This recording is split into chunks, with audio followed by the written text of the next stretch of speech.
Hi dears, now we are going to learn about angle of friction and cone of friction.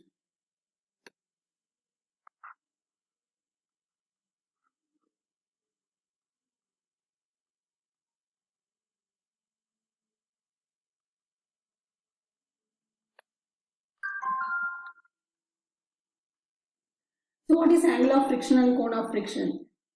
First of all, we should know about what is angle of friction in order to understand about the cone of friction, right? So this is the object. Okay, this is the contact of the object with the surface, right? And then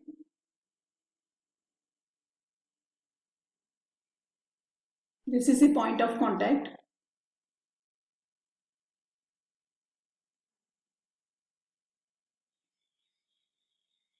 And then just perpendicular to that we have drawn the normal, and this is normal. Okay, and this is the reaction, and this reaction and normal, this angle between the reaction and normal is known as the angle of friction. Okay, you can draw a cone like this with the vertex as the point of contact and semi-vertical angle as angle of friction, and this cone is known as cone of friction.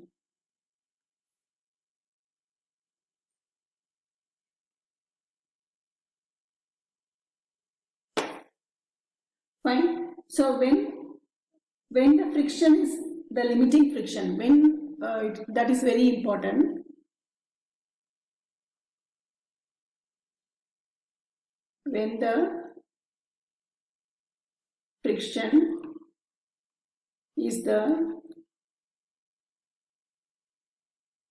limiting friction, the angle between the reaction, this is reaction, right? The angle, this is reaction, right? The angle between the reaction and the normal to the surface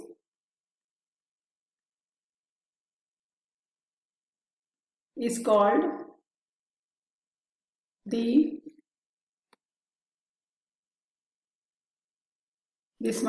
this angle, okay, is known as angle of friction.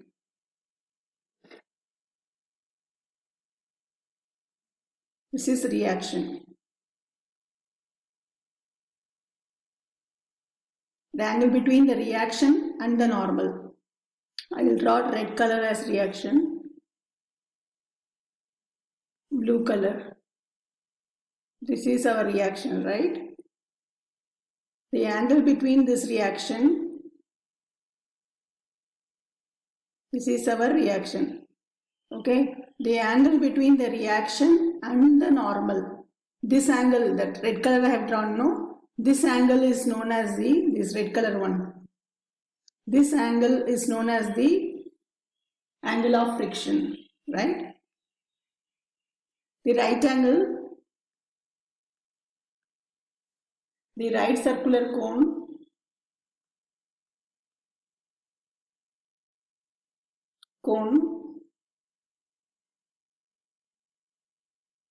with its vertex at the point of contact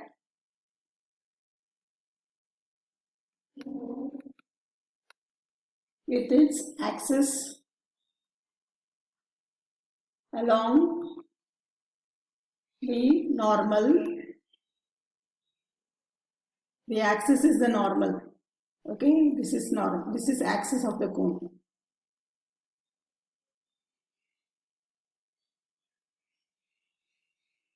With its axis along the normal to the surface,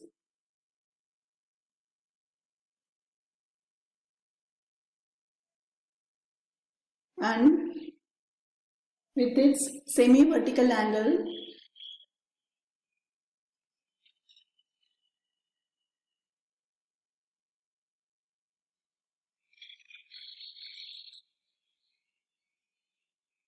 equal to the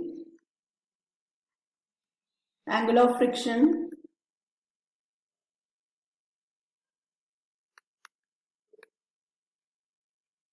is called the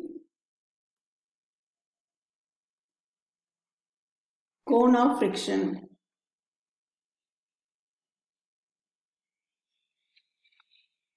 If the angle of friction is lambda,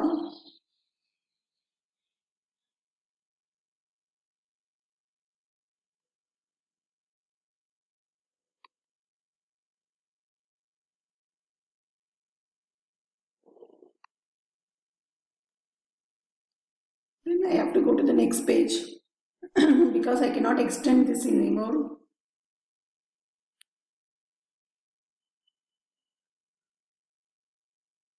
Okay, I'll go to the next page.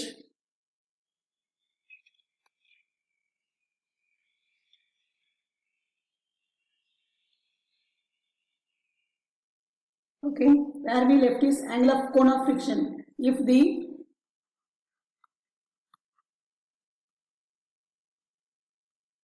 angle of friction is lambda, then we have drawn the figure, right?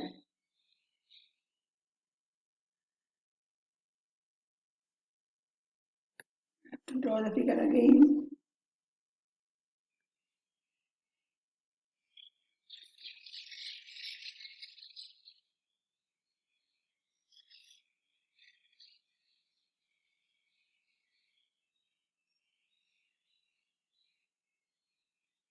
Right.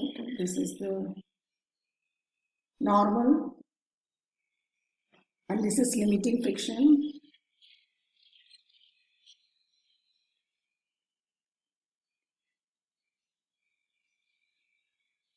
Okay, this is normal reaction.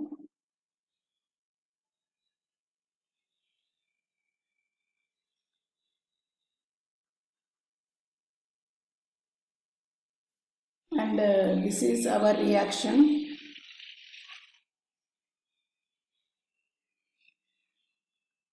The angle between reaction and normal. Okay, when it is limiting friction, that is known as angle of friction, right? And you know this is perpendicular to each other. Normal and limiting friction, they are perpendicular to each other, right? And if you draw a line like this,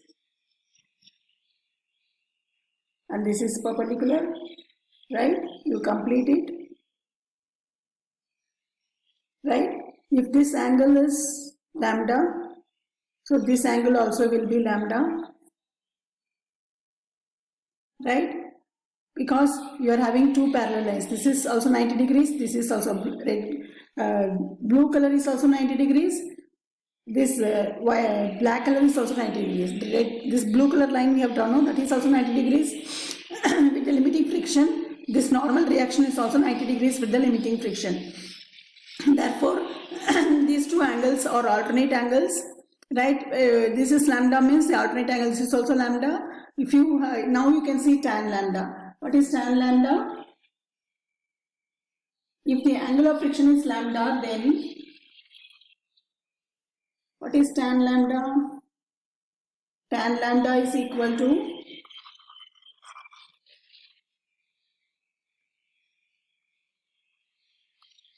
what is tan lambda? Tan lambda is opposite. Opposite is what? Normal friction.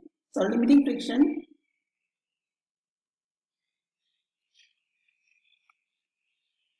Upon, this is opposite, no? Upon adjacent. What is adjacent? This is parallel to normal, no? Therefore, it is normal reaction.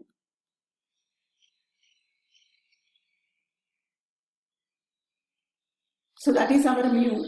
Therefore, lambda equal to tan inverse of mu. we will see laws of friction. What are the laws of friction?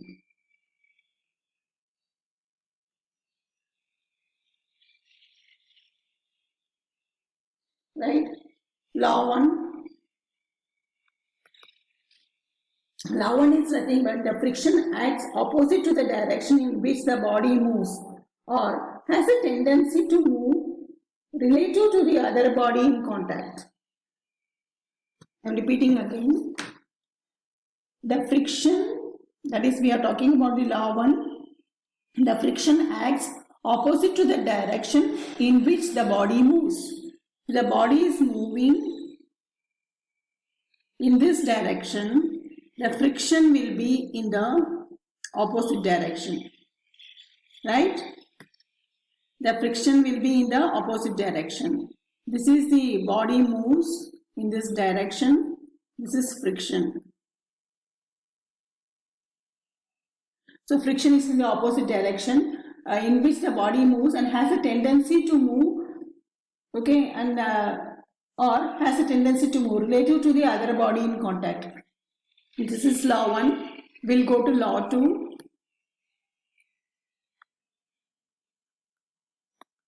When the body are at rest, the friction called into play is sufficient to prevent the motion of any of the bodies. When the body is at rest, suppose the object is there, the object is at rest. It is at rest. So the object is at rest. When the bodies are at rest, the friction is means there is a friction, right? The friction called into play is just sufficient to prevent the motion of any of the bodies. So it prevents the motion.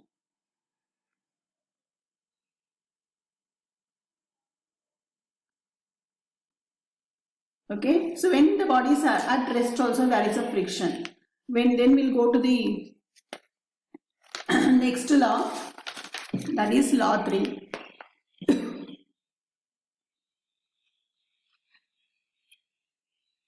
What is law 3?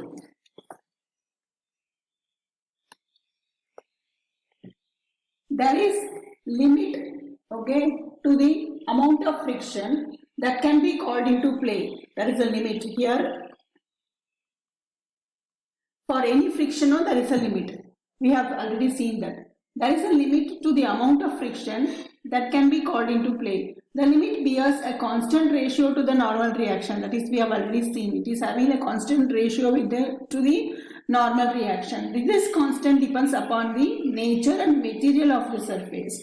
What is the surface? Suppose you are taking iron, okay, and if you take, say, silver. So if you take iron, the limiting friction will be different, and if you take something else like silver or some other material, the limiting friction will be different.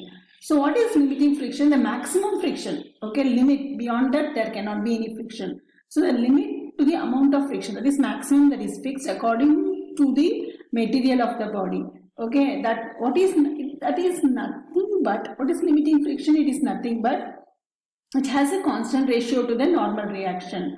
Okay, and this depends upon the nature of the material and the material of the surface in contact. So we are having the material, what this material is moving, right? Nature of this material as well as this contact surface.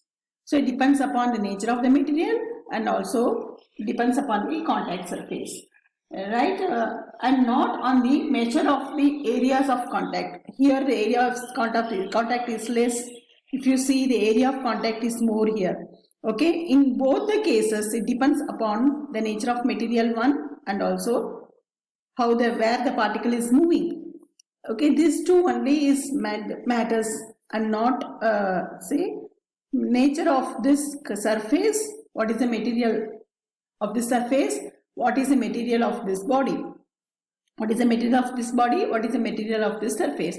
And not the point of contact. Here you can see only dot. Point of contact is dot. Here you can see point of contact is more. Okay, this is law 3.